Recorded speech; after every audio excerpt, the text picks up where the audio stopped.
Sorry about that. We are. Oh, we are. There we are. Now we're good. Welcome to the Legislative Committee meeting. We'll start with the Pledge of Allegiance. Please stand. Ready, begin. Pledge allegiance to the flag of the United States of America and to the republic for which it stands, one nation, under God, indivisible, with liberty and justice for all.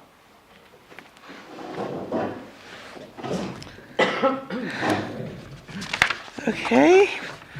Roll call, both directors are here. Do you approve the agenda? Yeah, I motion. Oh, are there any changes first? I guess I should say. No changes? No changes.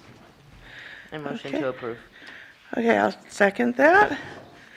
I see we have one public here. Would Cheryl like to talk by any chance? Hi, I'm here mostly for the survey. I might Okay. have, I might have a comment on the committee role and responsibilities when you get to that. And I'm going to put my email address in chat for Sam Shoup. Hi, Sam. I have a question for him that doesn't need to be asked in this meeting. So I'm just going to supply him with that number for him. Thanks very much. You're welcome. Thank you. I approve of the minutes. Yes. How about you? Motion. Okay, update from representatives. Who do we have? All right, I think Sam joined us first from the county. If you would like to go first. Sure thing. Thanks so much. Hope everyone's doing well today. Excuse me 1 second. Wanted to mute myself there. So just a quick update for everybody. As always, I want to bring to everyone's attention Operation Hammer Strike. I don't know if anyone is there in person that will, from the Sheriff's Department, who may be able to give a better update. But in week 20 of Operation Hammer Strike, the marijuana enforcement team has confiscated 5,000 pounds of processed marijuana that has been illegally grown, arrested 15 suspects, about $5,600 was confiscated, as well as several guns and a live hand grenade, which was a new one. And this involved the raiding of about 63 greenhouses throughout the county this last week alone. I believe the closest to your area in this last week was in Adelanto, but they're continuing to move forward, as always, trying to catch these as soon as they pop up and make sure we're able to take care of them as soon as any of them are located. Also, I've been kind of harping on this every time I've done one of these meetings, but redistricting was officially finalized. For any of you who haven't heard me talk about it before, no changes for you guys.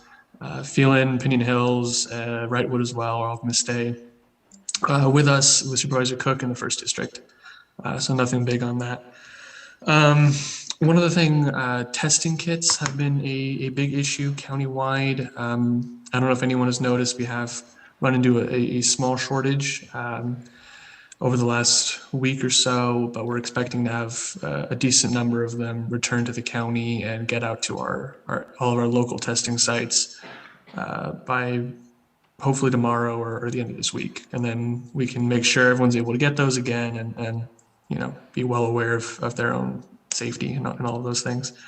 If anyone has any questions, as always, I'm available. Thank you. Next would be from Smith's office. Yes, hi everyone. My name is Cassie. I'm from the Office of Assemblyman Thurston Smitty Smith. So I just wanted to provide a brief update for you guys today.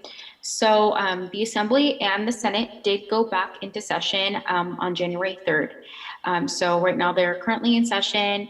February 18th will be the last day a new bill can be introduced by any member of the Assembly or Senate.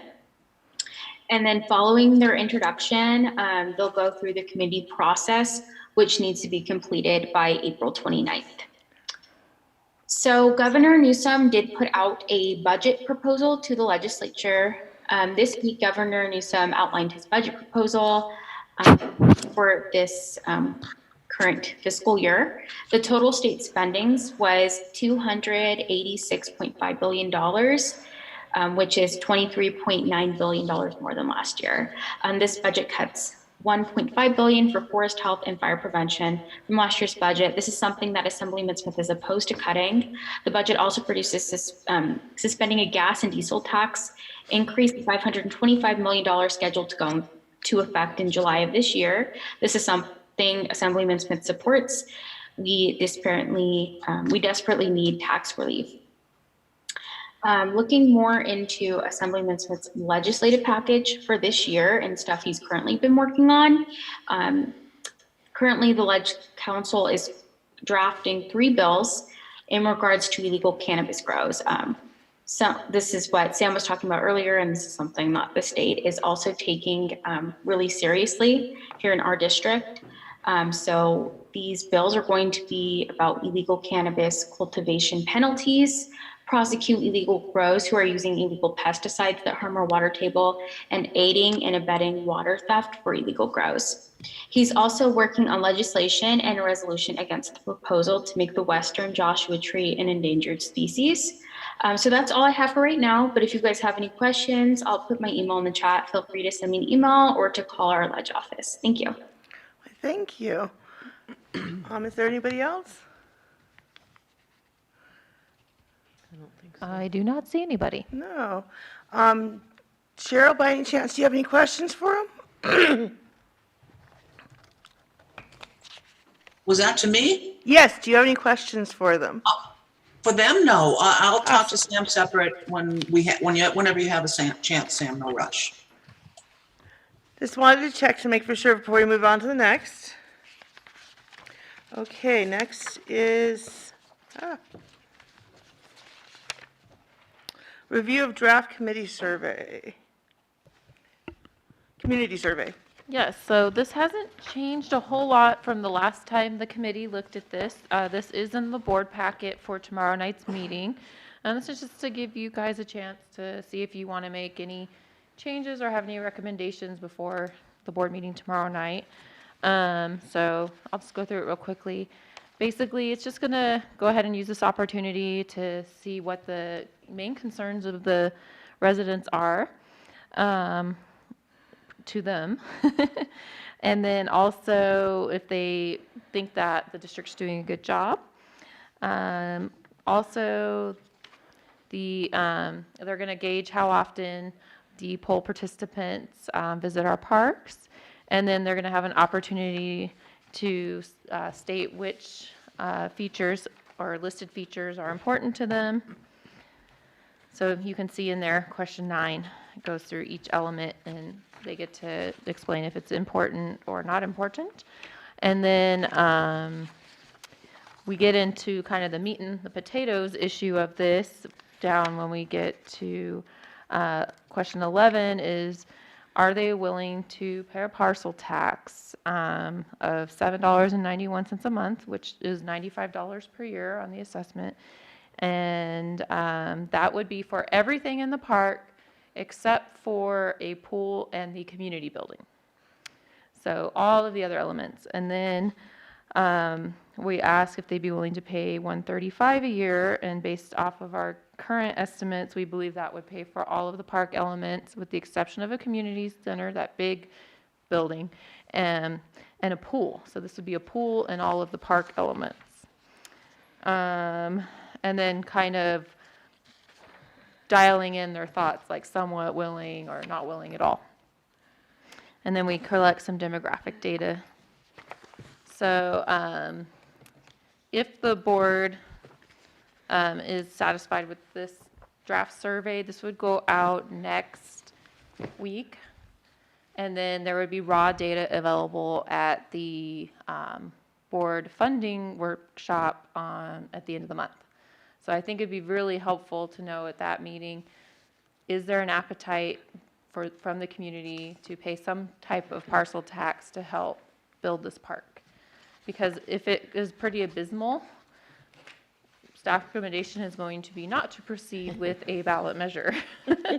But if there's a glimmer of hope there, it would be worth looking into potentially as a revenue source in order to build our park. So do you guys have any questions about this? No, I looked over it, I think. And the consultant will be available at the board meeting. Tomorrow. So if you have any questions between now and then, definitely bring them for him. Well, I like the way the questions are worded. I did surveying for a couple of ballot measures years ago. And I can tell you when they're badly worded, they're not pleasant to do on either side. Right. These sound like they'll move a lot easier for people, and people will be more likely to give feedback. Yeah, and this is a very scientific survey, so they have to get, you know, a certain number of registered voters that are likely to vote in order to take it so that it's valid. Because this isn't like what we did for our park surveys where we were, you know, inviting the public to come out and tell us what they wanted in the park. You know, that was great data. We got a lot of responses for it, but that's not necessarily our voters. It could have And been. it did include a lot of kids. Well, I know Cheryl had some questions about it, or some comments even. Yes, I do. Thank you. You're welcome. Do we have a total amount and the number of years that the bond measure would be on the assessment? Yeah, typically they're 30 years. 30 years, and what's the total, if you know? Well, I would have to know, it's very complicated when you get into the finance side because you're not waiting the 30 years to collect it and then build the park. So you end up getting typically a loan that you borrow against this bond that you would get as a result of having this guaranteed revenue source from the parcel tax. And so it would just really depend on what the interest rate is at the time that we would get that loan to what the total amortized amount would be. Our initial estimates for just the park elements is $28 million. And then the pool, we are working with a $10 million figure. Great, thanks. Have you done any evaluation, or the consultant done any evaluation yet of the prior bond measures that have failed and the demographics of the community as it pertains to their likelihood to support this one? That's what this poll is about. A lot of the measures that were done in the past, that was a long time ago. So I don't even think that if he could even get that data from the school district, which those are the most recent bonds, I believe one was, 6 years ago now, 7 years ago, and then the other one was in the 90s. So I don't even know. Our community has changed a lot from the last census to this census. So basically, the pollster gets a list of all registered and likely voters, and then has to meet certain crosstab breakdowns. So they're looking for like what percentage, if I remember correctly, and please don't quote me, are women or with kids, or you know, all of that type of data, just so we can get an actual clear picture of how the electorate might vote. Yeah, one thing you might want to look at, and the information on the bond measures is at the Registrar Recorder's Office. One thing you might want to look at, since they were a number of years ago and failed, unfortunately, one passed, by the way, is how this community voted both on the FP5 just last 2020 and on any bond measures that were on the ballot that were state measures. You might want to look at that to inform the board as well. It could be helpful for them. Yeah, we have that data. I have some of it. You do have it, did you say? I'm Yeah, sorry. we have access to that data. Yeah. And do you know what the split will be between telephone and social media, and the source for the social media? I have no idea. Okay. And the poll does not differentiate between CSD customers and Sheep Creek customers. That's correct, because The CSD manages parks and recreation for the entire community. We don't exclude we don't exclude Sheep Creek for parks or solid waste because they are our customers for that. Right, but what you might do, since we've got the, consideration of consolidation in the future, is ask a question when you ask the attitude questions on water service as to whether someone is a Sheep Creek customer or a CSD customer. That could be informative for the board. And the other point is, you're saying that the poll is going to be likely voters, which I totally agree with if you do the poll. And the consultant had said you couldn't do that. Have you clarified that further? Because I couldn't find anything in. Yeah, they can pull a list from the county of people who are considered high propensity, medium propensity, and low propensity voters. My understanding is they don't they don't include in the list of people that the poll is sent to voters who don't vote, because there's a lot of those. Right. But my point is that the consultant said you could not do the high propensity. And I don't remember that, but that's a Yeah. great question. If you want to Yeah. forward it to me, we can have him address it in his presentation tomorrow. great, yeah. And that's it for now. I'll save the rest for the board meeting. Thank you. Yeah, if you want to send him ahead of time so I can forward him to the consultant so he's prepared, he can probably just include it in his presentation. I'll try to do that. Thank you. Okay, do we have any other questions about it? No, Okay. It looks good to me, so I'm for moving it forward to the next step. Review of the legislative budget. So this is very easy. We just have one little line at the top. So between future admin building and solid waste, we're just concerned with item number 2. This is all contingent upon the results of this survey. So there's $150,000 in here, and that is if this survey comes back and the community looks like it is likely to support this, then we would need to budget to pay for the ballot measure. And then whatever marketing we're allowed to do. I know there's a bunch of legal requirements and restrictions on what we're allowed to do up to a certain point, so we're having it in there. If this comes back and the board decides that, oh my gosh, this isn't worth it, then this goes away. So, Right. That sounds good to me. Yep. So we move it forward then. and that's it for the legislative budget. That's the easy one. Okay. Now on to our roles and responsibilities.